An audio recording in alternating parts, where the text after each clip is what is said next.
From 1951 to 1961, the total of Italian immigrants in Australia was 140,000, which in those days represented the 20% of the whole immigrations within the country. Nowadays, Australians can enjoy many international flavors and customs, but things did not start as enjoyable as it is today. Racial, religious and cultural differences made the integration quite difficult and sometimes impossible to deal with. In those days, most of Mediterranean people were referred as wogs, an English term originally indicating a person with darker skin, but often utilized with derogatory intentions. I hope you enjoy them and understand how much the culture and the tradition helped these people in finding a new life in this beautiful country that is Australia.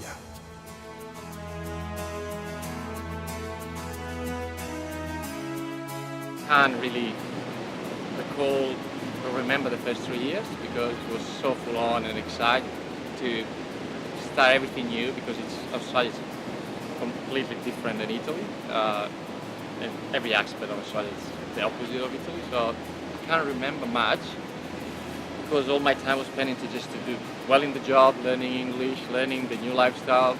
The only good memory I've got is when I was in the plane coming over, when they sponsored me, I was just thinking, what the hell I'm doing, why I'm going. I didn't really have an answer. I just said, I feel I have to go.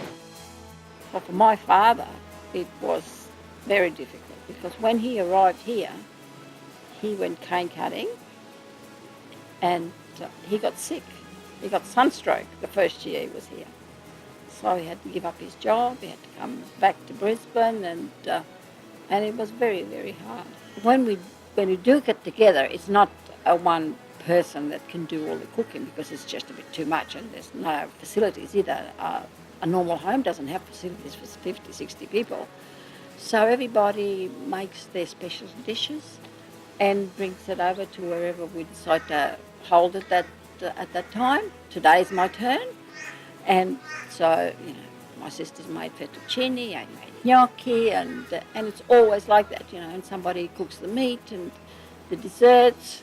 And by the end of the day, everything comes into place and we put it all on the table and everybody eats and plays, basically, because, it's always so noisy that it's scary sometimes. I think to myself, can I keep this up? But then we think back of Mum and we think, yeah, we can do it because it was something, because maybe when we are gone, it'll most probably die. As if it was yesterday, like she was asking the class to get me to go and get some chalk out of a cupboard, and I didn't know what chalk was. And I still remember, they just kept, I went to the cupboard and I kept on touching different things and the class used to say no, and eventually I did find out what chalk was and it's still stuck in my memory, chalk. But It's amazing what you the teacher was very, very patient with me.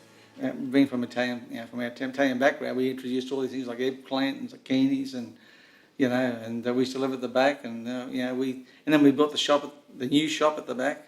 We never closed one day. We built the new supermarket behind the old store, and on a weekend we were moving everything into the new store. But on a weekend we put a doorway through our shop into the next shopping centre, and we moved in, and we never closed one day. We opened the other one up on the Monday, we closed the other one on the Sunday, and we started trading. And then we built the car park in the front where the old shop was. And we just traded, because my dad says you never close the store. You close the store, customers go away.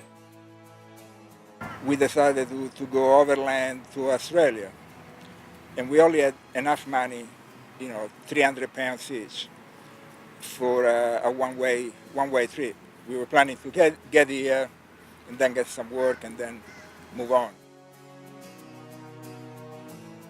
I think I got my first break on a commercial television series called Women of the Sun, which was very ahead of its time because it was all about the stolen generation. And it was 4 episodes and I shot 2 episodes. And that was that was in 1980. Then in 1994, I shot my first film. You don't realise until you go back to Italy how serious Italians we are here compared to the Italians over there. They move with the times, the Italians here stayed back in time. So our food, our culinary traditions are very strict Italians. You know, you're wide-eyed and trying to absorb everything, and then every once in a while you'd go shopping somewhere and somebody wasn't so sympathetic, and they make it, quite obvious that they had no patience for you. And then there were the name, people actually used to openly call you a wobber. But I think that's all kind of character building, and the more reason to integrate and become Australian. Whether you're Chinese, Vietnamese, Italian, Greek, we're all one. Where before, it was like the ganglands of America. The Italians would be together, the Greeks would be together, the Lebanese would be together, and we all fought against each other. And even the Australians used to hang around together. Where now it's open, we welcome each other. The intermarriageable exchanges.